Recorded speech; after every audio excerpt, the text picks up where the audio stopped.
Cakap pasal Syawal, kita masih lagi berada di bulan Ramadan, di mana 24 Ramadan ni kita masih lagi tinggal sisa-sisa Ramadan itu, dan kita kena ingat bila kita sebut pasal Ramadan, kita sebenarnya Ramadan ini bukan semata-mata menahan lapar dan dahaga, dan sebab itu di talian kita ada seorang yang sangat-sangat luar biasa bersama dengan kita, Profesor Muhayya.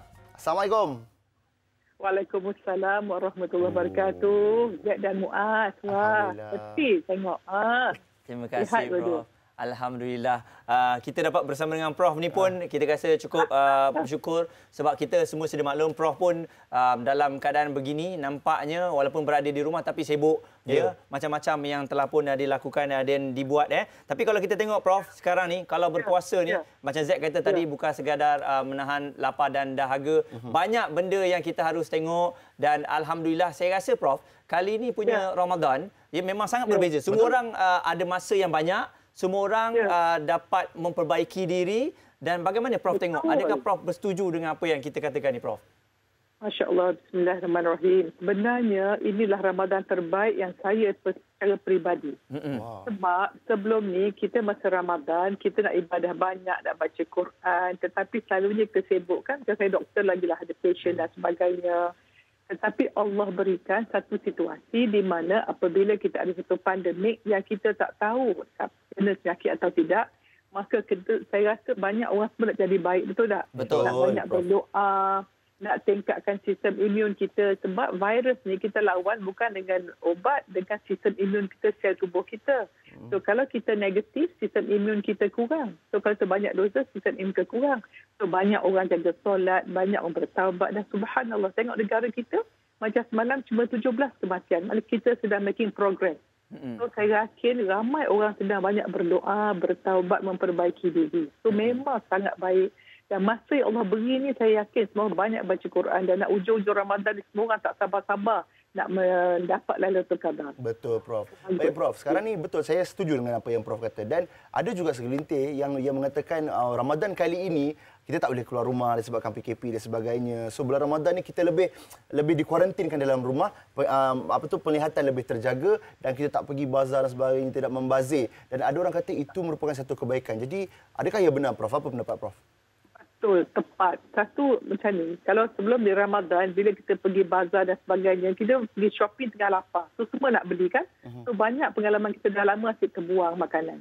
Dan bagi ni pula yang bagus ni, saya cakap macam ni. Duduk rumah, banyak orang dapat memperbaiki hubungan keluarga.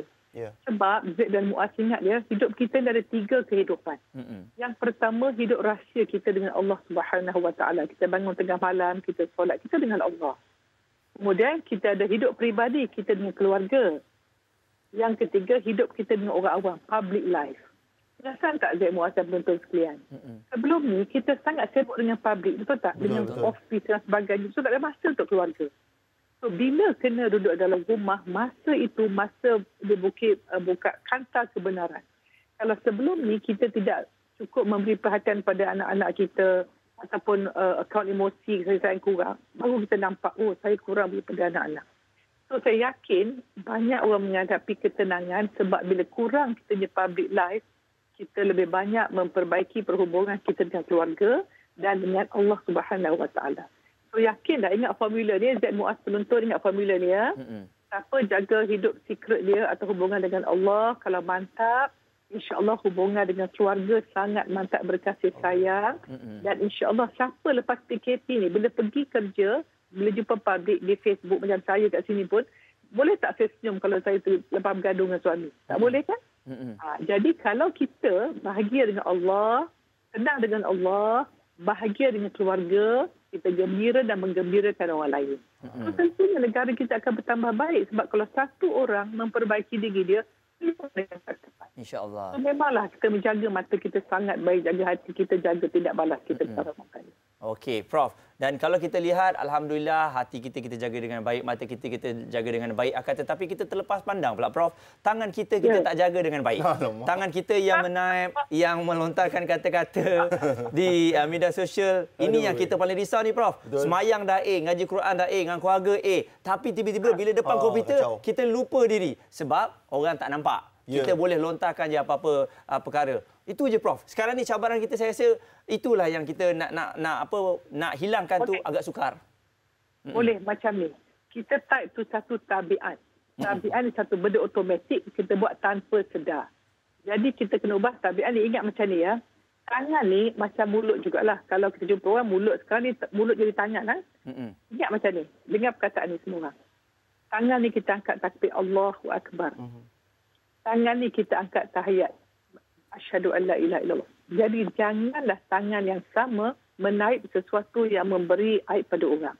Sebab salah satu tanda mukmin sejati, orang lain selamat daripada kata-kata dan tindakannya.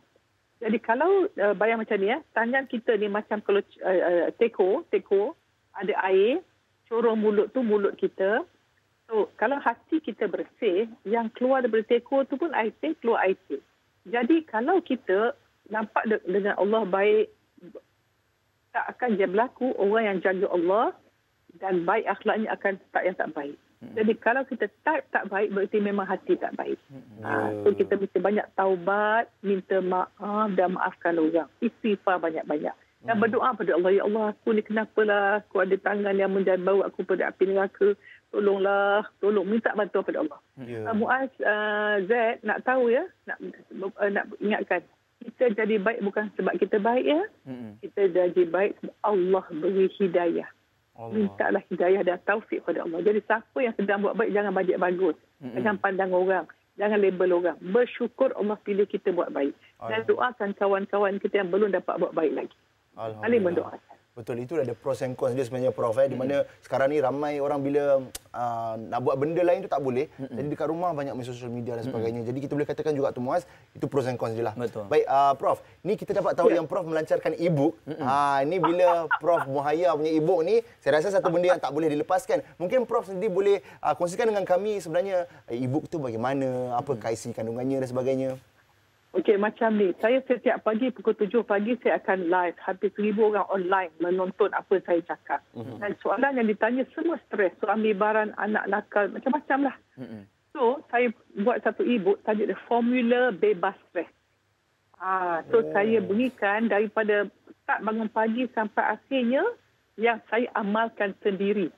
Amalan orang tentu macam mana nasib positif saja. So, saya sharekan dalam buku ni. Dan buku ni juga sebagai tambah saya akan beri 3 lagi buku sebab rasa tak cukup saya nak beri formula kehidupan. Satu lagi hashtag Raya Jiwa. Satu lagi nak beri 12 tips yang kita buat setiap hari untuk tentukan hidup kita tenang, bahagia dan gembira.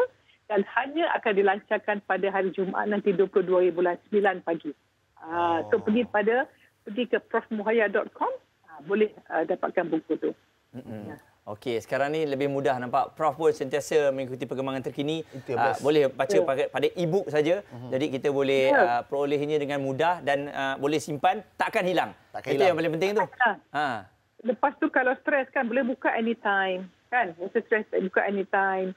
Dan kita ni kalau nak tahu siapa kita, lihat siapa kita jadi 5 tahun akan datang. Lihat siapa kita jumpa dan buku apa kita baca. Sebab setiap kita baca, itu masuk makanan minda kita. Dan tahu tak, apabila kita dapat ilmu, kita ubah persepsi atau kanta kehidupan kita. Bila kita ubah, melihat sesuatu dengan baik, maka kita nampak semua baik. Z dan Muaz, saya tengok you all nampak baik semua. Alhamdulillah. Dalam hati saya ni, kalau boleh nak sayang semua orang. Tak semua orang masuk syurga. Dan kata-kata macam ni, semua orang baik, cuma tak tahu dan kadang-kadang lupa nak jadi baik.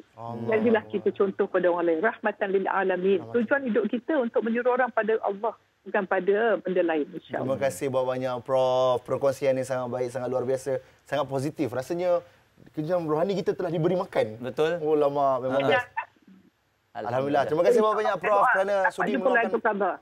Ya, Prof. Terima kasih. Doa dapat Lailatul Qadar, insya-Allah. insya-Allah. Semua dapat Lailatul Qadar dan nak tahu ramai orang jumpa Lailatul Qadar tapi tak semua dapat. Nak tahu kita dapatlah kita makin bertambah baik. Insya-Allah. Terima kasih banyak Prof. Terima kasih kerana meluangkan masa Prof. Terima kasih. Okay, Assalamualaikum. Wow. Muaz, kenapa bergenang air mata tu? Saya bila ialah dengan Prof ni kan? seperti ibu-ibu kita. Kan? Bila ibu kita dalam banyak-banyak perkara kalau ibu kita cakap, kita mesti dengar. Betul. Kita mesti patuh. Tapi kalau ibu kita cakap kita tak nak dengar, ada sesuatu yang sangat dahsyat di dalam diri anda yang anda kena berubah. Kalau orang lain semua tak boleh cakap, anda tak nak dengar. Suami cakap, anda tak dengar. Tapi kalau dengan ibu ni kita selalu kalah. Betul. Kan? Jadi kalau dengan ibu pun anda tak kalah, dengan siapa lagi yang anda nak dengar cakap? Jadi itu satu masalah tu. sama-samalah kita menyebarkan kebaikan, insya-Allah, sentiasa positif macam Prof kata tadi. Kita sentiasa cakap orang ni baik. Kalau orang ni belum baik, belum sampai waktu dia nak jadi baik. Betul. Jadi kita doakan dia lah, Zack. Betul, insya